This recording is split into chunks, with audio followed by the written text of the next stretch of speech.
Oh my goodness, you guys. I am so excited tonight. If you guys heard 9 at 9 on Friday, you got a little sneak peek of what's coming, but um I know we've got a lot to talk about, so I am not going to take much time. I just want to tell all of you that you are all amazing and you can all do hard things. And I'm so proud of all of you for stepping up and doing the things. And I'm hearing a lot of good things about points going up. And I'm really, really excited for all of you. But tonight, we have a very, very special guest on.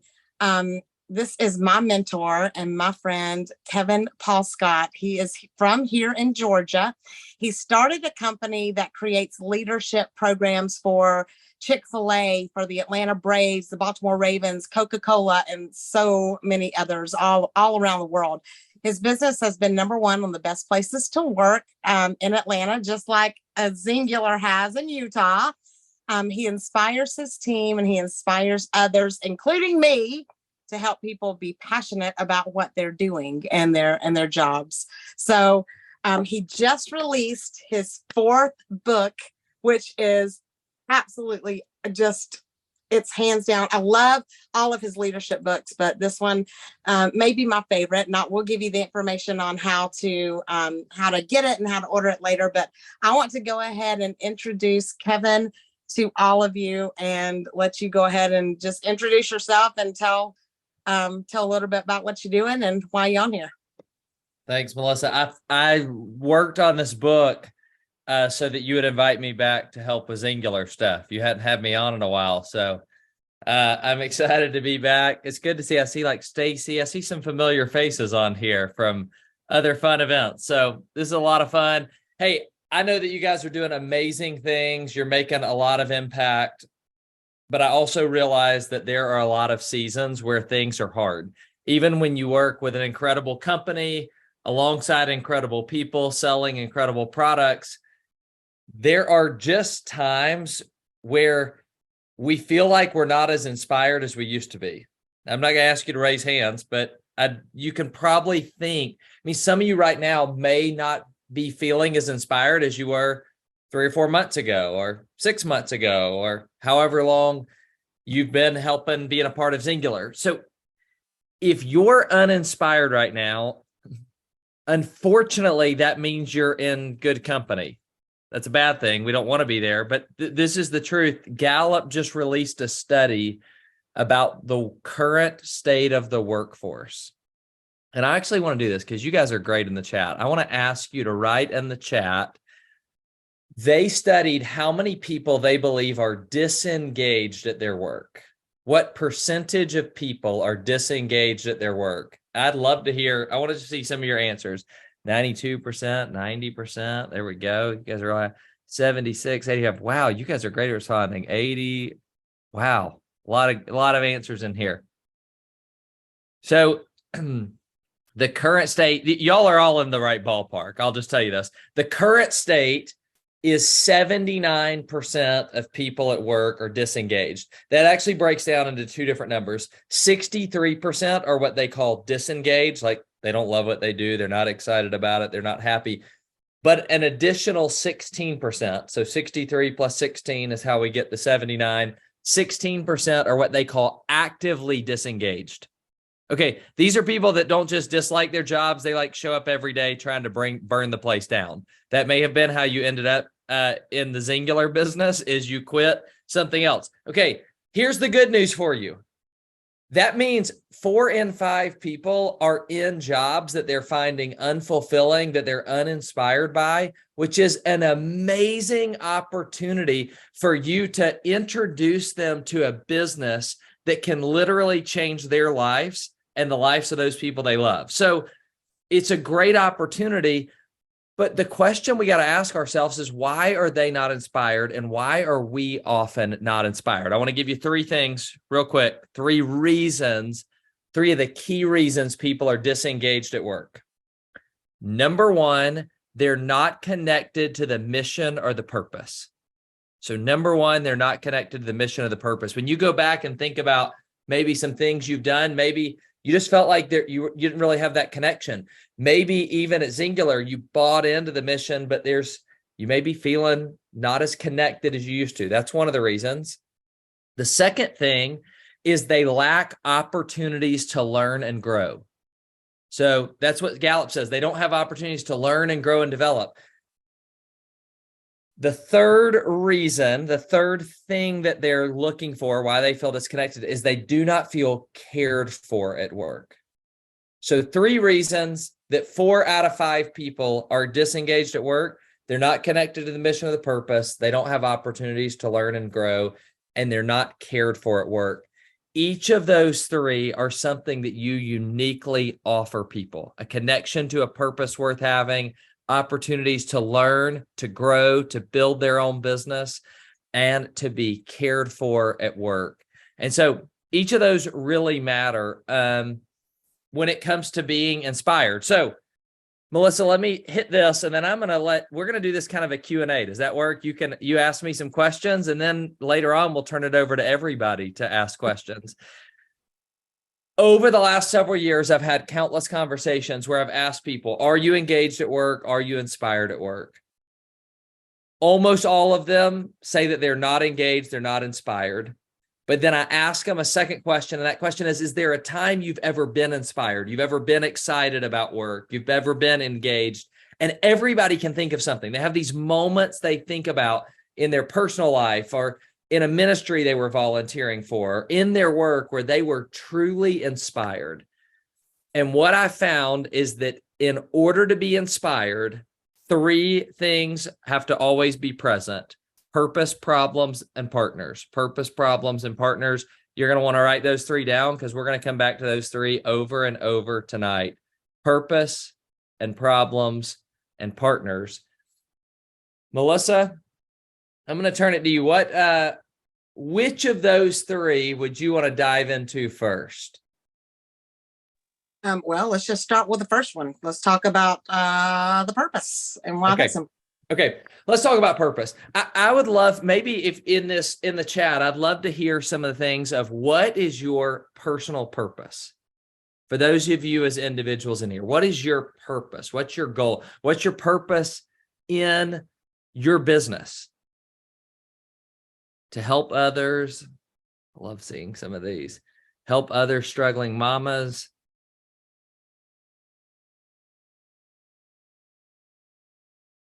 Time, freedom. I love that. Grow my business, help others get unstuck. Look at these struggling retired women. To make a difference. Still try to nail that down. That's fair. That's a lot of people. Empowering women over 40, giving someone hope. I love these answers. Help others. All right. Almost all of these, I'm going to bucket them into 2 categories. It's helping people, and it's building a business. Helping people and building a business. And for building a business, for some people, that's about the freedom. Some people, it's about time. Some people, it's about money. But it's both of those things. Help people and build a business. And those are really exciting purposes. But here's the truth. Day to day, there's a lot of activities you have to do that aren't very exciting or glamorous if you're going to build your business. You know what it looks like most days? It's sending a whole bunch of text messages out to people, following up, asking them if they've done this. It's posting again on Facebook. It's calling people. It's encouraging people. It's checking in. It's all of those things. And when all of those things are happening, if we don't connect them to our purpose, we eventually get tired of those activities. But when we connect the activities to the purpose, this is one of my favorite quotes. I've said it a whole bunch. When your purpose is clear, the mundane becomes meaningful. When the purpose is clear, the mundane becomes meaningful. Let me give you an example. I love this. Back in the day when John F. Kennedy was president, and he said, we have a goal to put a man on the moon by the end of the decade. He created some energy at NASA that they had not had in a long time. They weren't as excited or inspired about it. And that energy, that purpose flowed down to every level of the organization. In fact, when President JFK was touring a NASA facility, I love this story, he ended up meeting a custodian there, somebody whose job was to clean floors, clean toilets, vacuum. And when he introduced himself to the custodian, the president of the United States asked him, he said, sir, what do you do here? And the custodian answered this, Mr. President, I'm helping put a man on the moon. Mr. President, I'm helping put a man on the moon. See, he understood that every activity he did connected to the overall purpose. So when you're tired, when you're exhausted, when you got to do other things, you've got to get real crystal clear on that purpose. Some of you may not have heard this, so I'll share this. I shared this with Melissa's X team one time, and maybe this will just help you. I want you to go back and think about in this room, in this group, when you were in high school. And I want you to think about how many of you took a class when you were in high school that you thought was stupid. Okay. We don't have to answer this right now, but I bet all of you can think of one you thought was stupid. When I ask people, if you took a class you thought was stupid and you passed it, why did you pass it? And people answer a question like this. Well, I needed it to graduate. I needed it to play sports. I needed it to play music. I needed it so my parents wouldn't kill me, whatever those reasons are. But here's the truth. In each of those situations, you were willing to do something you didn't want to do because you knew that it tied into the purpose.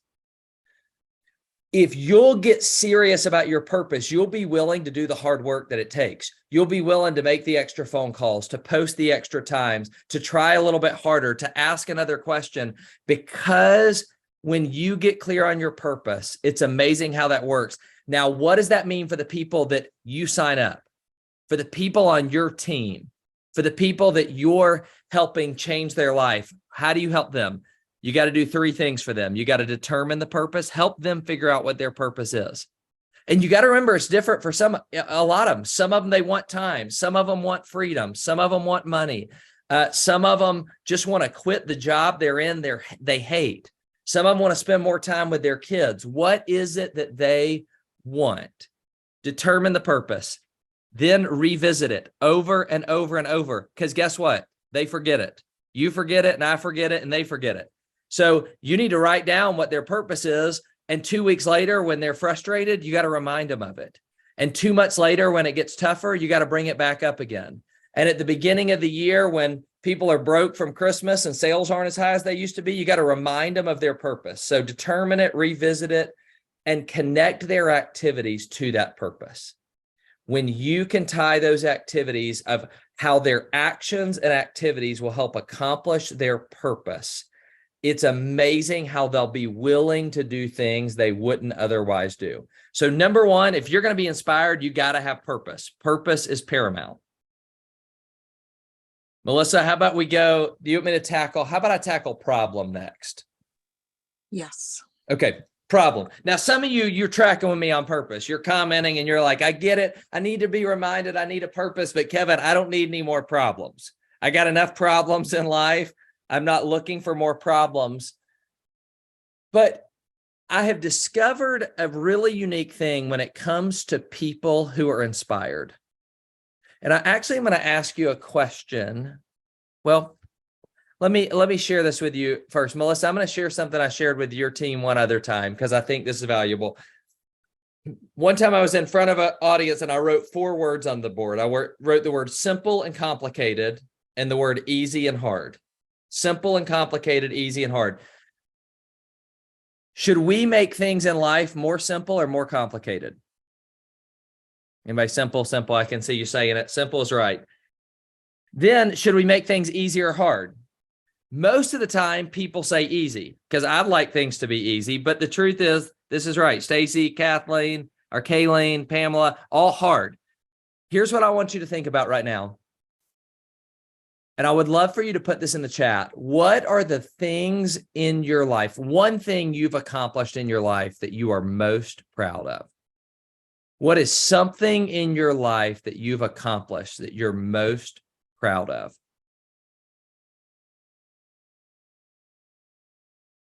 Writing a grant, having 11 children, marriage, children, raising 2 children. Y'all got 2 children, another one on the way.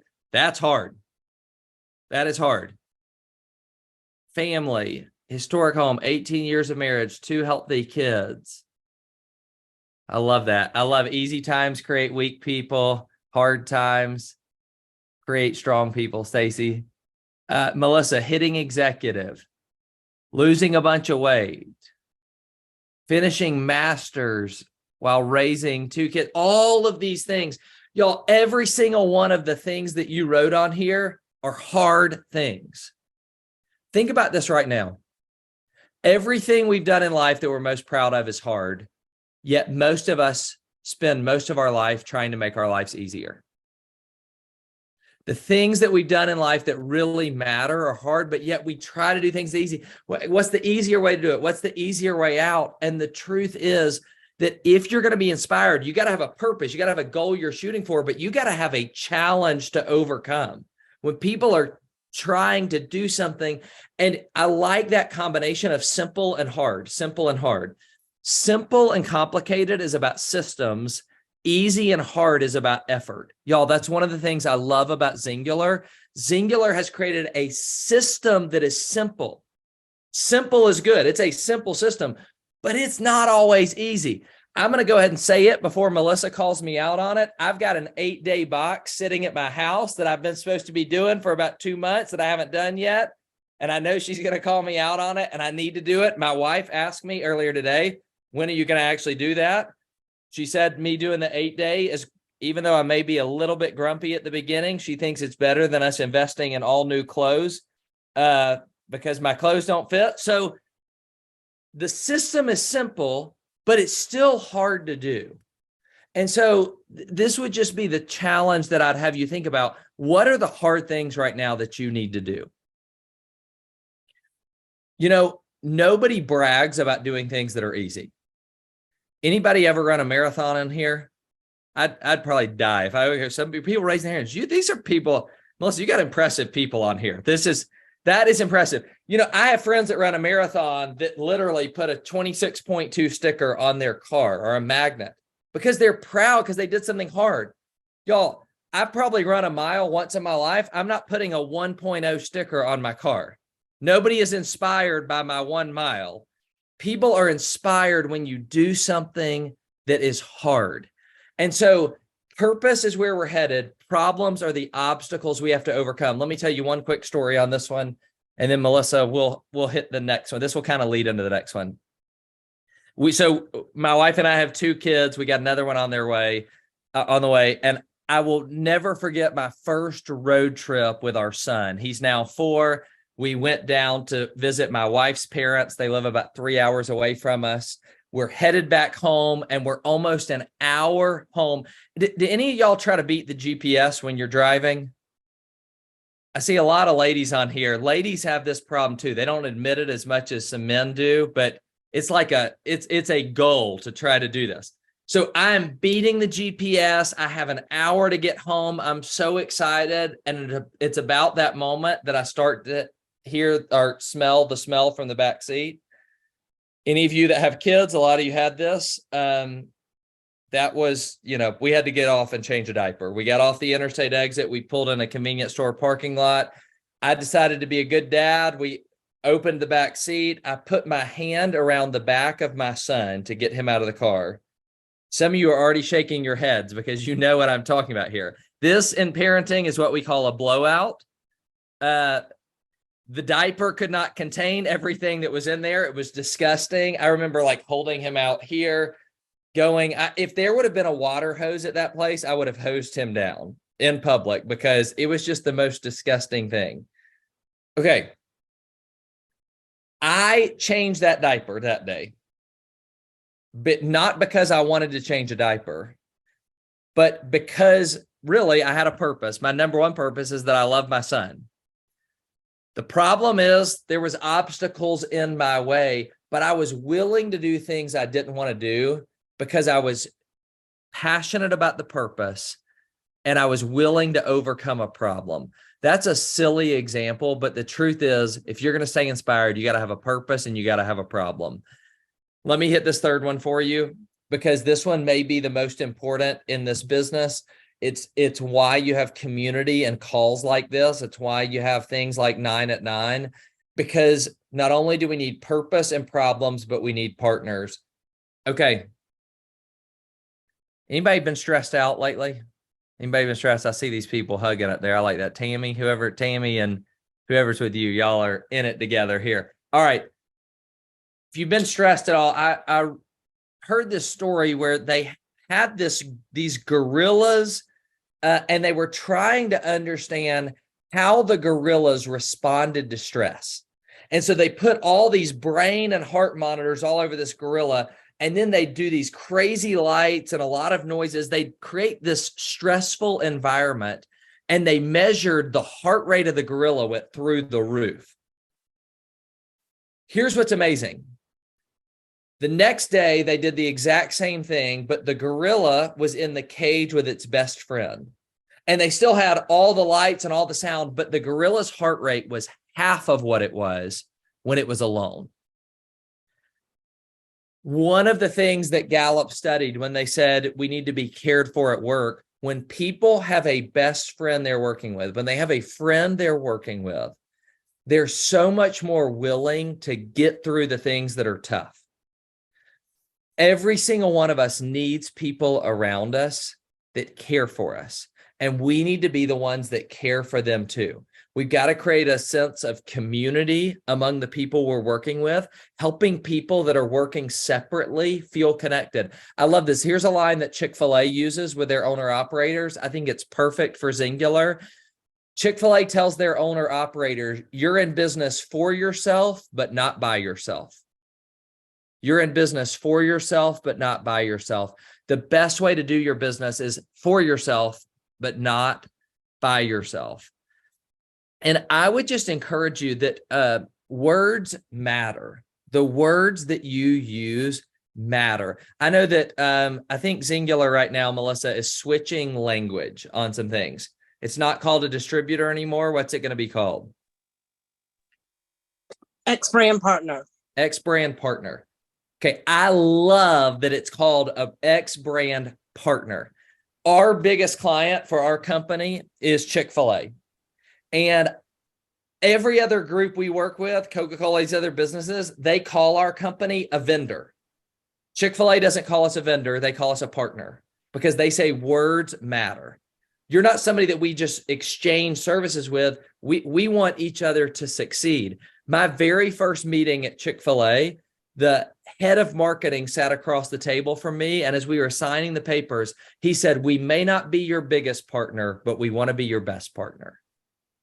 And when you have that kind of win-win mentality, when you're really trying to help other people win, it's amazing how it helps you win as well. And it helps fuel the purpose, and it helps you tackle big problems. Here's what I've learned. You need all three of these things. You need purpose, you need challenges, you need problems, and you need partners. I'm gonna actually ask you these questions before we turn it over to Melissa's questions or some others.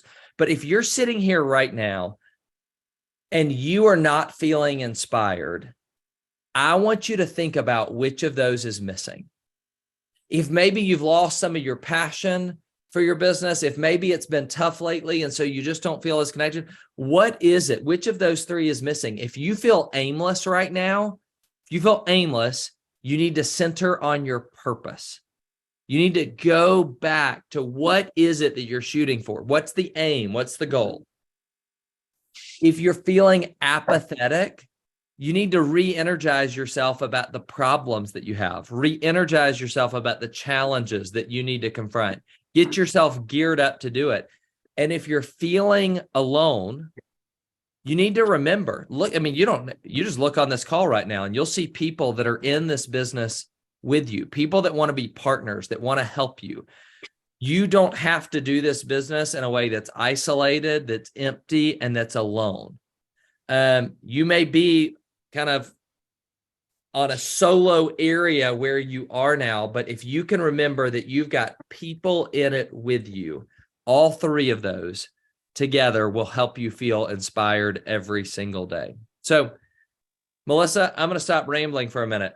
Stop, talk, take your questions, and take some others. Well, you can if you have any questions, put them in the chat. But while you were talking, it made me think of when, how you and I, became so close during COVID.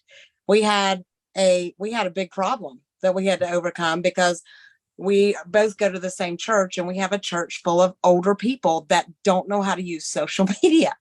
And that, I mean, we couldn't come into the sanctuary because everybody was quarantined. So we had to overcome that problem because we didn't want our church to fail. That was our purpose. We both had the same purpose. And so we ended up coming together, solving the problem, and we did it with a community of people. And I was thinking about like all three of those things because, and I think that through that, we inspired so many people, not only to stay engaged in church, but also to become involved in what we were doing. It tackled two huge things that we ended up doing. So it was that was a time when I'm very thankful that I had you. Very. Well, I'm thankful for you. And this, what you said is so important because looking back, Melissa, all three of those existed: purpose, problems, and partners. And I look back, and that's one of the things that, like, I'm proud of that. I'm so excited. I loved what we did. But when we were doing it, it was hard. It wasn't easy. Steve Jobs said it this way. He said, we can't connect the dots looking forward. We can only connect them looking back.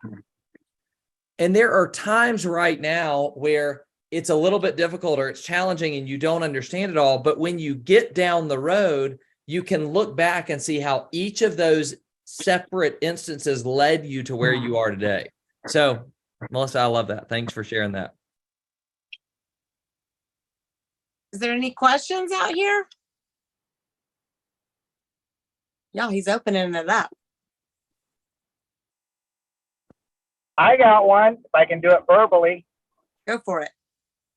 Okay. Hey, I'm loving this, brother. Thanks, Melissa. And I want to talk to you after this. This is Freddie Elias. He's an ambassador. He's been here since the beginning. So I love anyway, thank you so much. Hopefully you can hear me. I'm driving. So I did a training this weekend in Illinois. I live in Nashville, Franklin, Tennessee now. But so one of my biggest, I have 6 steps to success. And the first step is your why or your purpose. What do you really want? And anyway, question I have is, I kind of find, especially today, that people struggle with knowing their purpose or knowing their why. I'm like, look, you guys, you got to know it. And whatever it may be, it's going to change as you grow. Because my purpose certainly has changed over the years. So can you give me a thought on how can you get people clear? I know I'm sure it's by asking questions on their purpose. Yeah, Freddie, I love it. That's a great question. You know, I find that there are so many people that don't know their why. And I think, Freddie, sometimes the issue is we go to conferences or hear things like this, and we think that our why has to be this like carefully crafted statement. Like it's got to sound really good. And it's got to be that. But at the end of the day, I think it really is as simple as asking people, like, if you could do anything you want, what do you most want? What do you most care about? And if they can't answer that question, I ask them a lot of other emotional questions. What upsets you? What makes you angry? What gets you fired up? A lot of times we think our why is all the things that make us happy, but a lot of times we find it in the area that we're ticked off about. Like, I think it's stupid that I have to show up and do this at my job every day. So my why is to not have to show up to this stupid job anymore. Or, you know, I'm angry that everybody else around me is making more money, or they're losing weight, or they're doing this, and I'm mad about it. And so that motivates us. So I think asking those emotion questions, what gets you happy? What gets you angry? What frustrates you? Each of those are really key. And I think it's good. I love the TED Talk, Simon Sinek, Start With Why. If you haven't seen it, I'd encourage everybody to go do it. Just a TED Talk at 17 minutes, Start With Why. I see this question here. Can you tell me more about the problem part? Is it that we need to have a challenge to keep us motivated? And I see it's doing the hard things to keep us moving ahead. Yeah, it's, if we are not doing challenging things, we won't stay inspired. Here's what I find. Far too many of us, there is a difference between having a level of contentment in your life and just flat out giving up. I mean, a lot of people, they reach a certain level and they're just like, well, all right, well, I'm fine. I've still got my purpose. I've still got my partners, but I'm not going to push myself any further. And if you are at a place where you're not continually pushing yourself, you will eventually not be inspired. And I wish y'all, there's a lot of this book that I've just written has probably more research in it than any of the other ones I've written, because I'm trying to make the case that these things need to happen. Y'all, I wish we didn't have to have problems to be inspired. I hate that part of it. I mean, I don't love it, but I'm telling you, if you're missing it, you will not consistently be inspired. You've got to have some challenge you're tackling, and it needs to be something that, sometimes it's even just an enemy. It's somebody on the other side of things. I want you to think about this for a second. The people who've accomplished the most in life, they did something that it was because they overcame a challenge that was really big. Like if you read the Bible and you hear about David and Goliath, first off, Goliath would have crushed David. That story wouldn't have been in the Bible. We'd have never heard it. And if David would have beaten Goliath and Goliath would have been this puny little guy, nobody would have cared. It was inspiring because somebody small took on a really big challenge. If you can find that and tap into it, it will keep you inspired. Our why is what lights us up. I love this. I'm looking in some of these other ones in here. This is great. And another thing too that is so true in our business is, like, when we do have the problems and we do go through the challenges, it makes us appreciate the mountaintops a lot more too. It makes us appreciate the good times, and it helps us be able to get other people through those times, because if we haven't faced any challenges, how are we going to help others that are facing those same challenges, facing those challenges? Melissa, I'm gonna give you another one, and I know I've done this with some of your Singular folks before, but this just keeps coming up in my mind, and it is, I find that so often we just need to be reminded of this. And I'm finally this month, Melissa knows this story. I love leadership books. I love to find these. And a number of years ago, one of my mentors told me that the best leadership book I could read is the book of Proverbs in the Bible, and whatever day of the month it is, to read that chapter of Proverbs. And I love one of the ones that was has stuck with me for all these years is Proverbs 14:4. Melissa's probably shared it before. It's just in my mind right now. Proverbs 14:4 says this. It says, where there are no oxen, the manger is clean, but abundant crops come by the strength of the ox. Where there are no oxen, the manger is clean, but abundant crops come by the strength of the ox. I don't know about y'all. It didn't mean a whole lot to me, but that proverb is painting the picture of two different farms.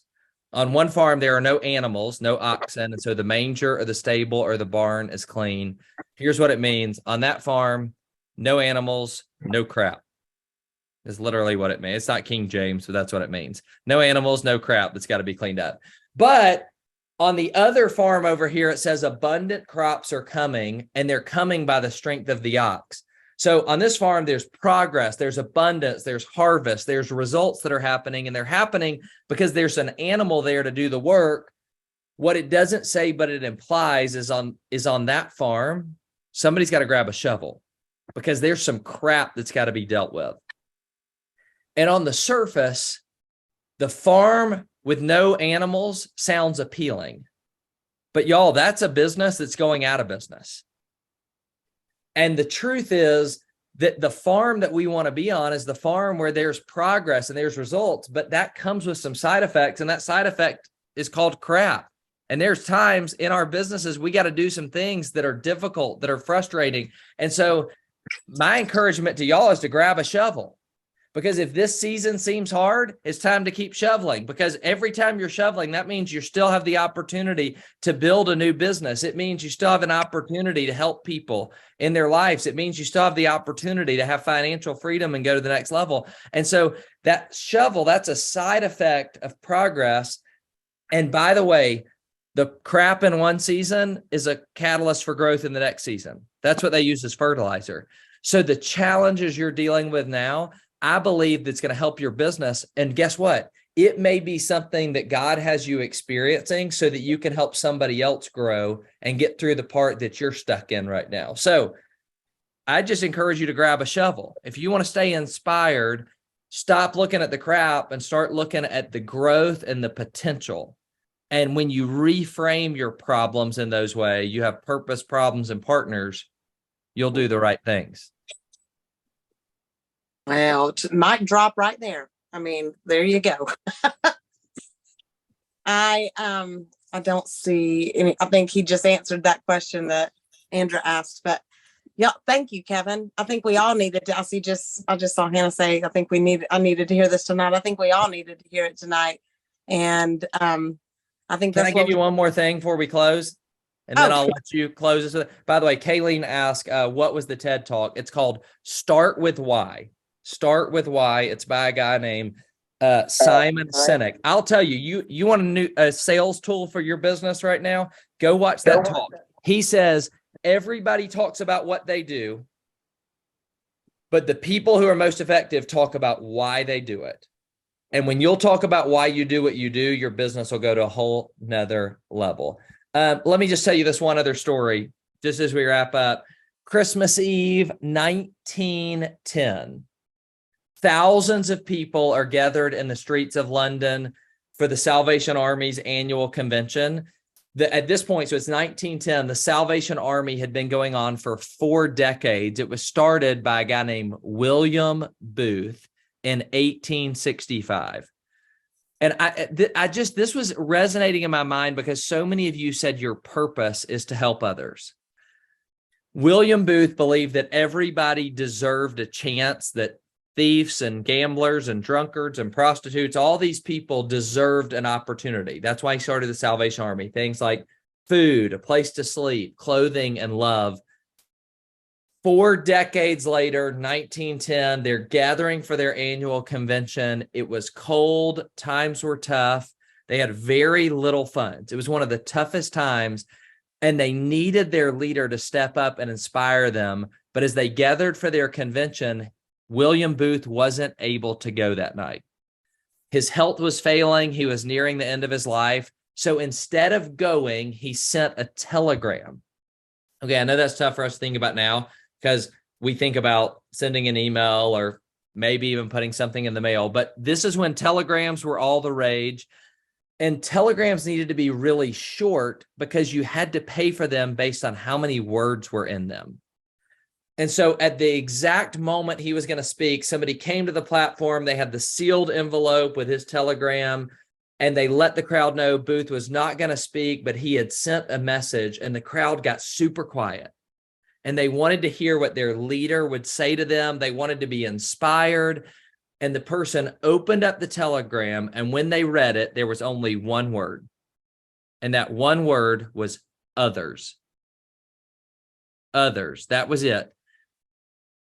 But amazingly, they understood the sentiment of what he was doing. That one word can rally your team. That one word can inspire. 4 decades of his mission could be summed up in one word. When you work day in and day out, it's about others. And if you'll stay focused on how you can help others, I believe you'll keep that purpose crystal clear. You'll be willing to tackle problems. You'll understand the partners that are in it with you. And let me tell you something. I heard this earlier this year about a business, and I don't know if there's a business it can be more true about than singular. The world needs singular. The world needs what you have to offer. And you have an opportunity to be a part of making others' lives better. I hope that you'll be encouraged to keep doing that, and you'll stay inspired so that you can inspire others to change their lives for the better. I love that so much. And our motto until tonight was we rise by lifting others. Now it's going to be pick up a shovel. I think I'm going to change it. But no, that's exactly right. We just we have to put, we have to put our own self-doubt and our own mindset in a place where it's not about us, where it's about all the others that we can help. And yeah, I love that. I love pick up a shovel. That's what we have to do right now, because I know things have been tough, but I'm seeing the light. There are good days ahead. We've got convention coming up. We've got new things coming. We have got to get excited as leaders to bring others to a place where they are going to be excited. And you can go to kevinpaulscott.com, or Amazon has his book, Inspired Every Day. And it's our job to do that. That's what our job is to inspire other people as leaders and as business builders and CEOs of our own companies. And that's what I want to do. And I know all of you do too. So Kevin, thank you so much for. Thank you. This was so much fun. Going to have him again soon, but yeah, go get his book, and I know you'll enjoy it as much as me. So I will post this recording, and love all of you so much. And I'll see you in a couple of weeks, Kevin. Love you. Talk to you soon. My commitments, I'm going to have done that 8-day by the next time I'm on here. Okay. I'm going to hold you to that. Thank you, Kevin. Good night. Appreciate you.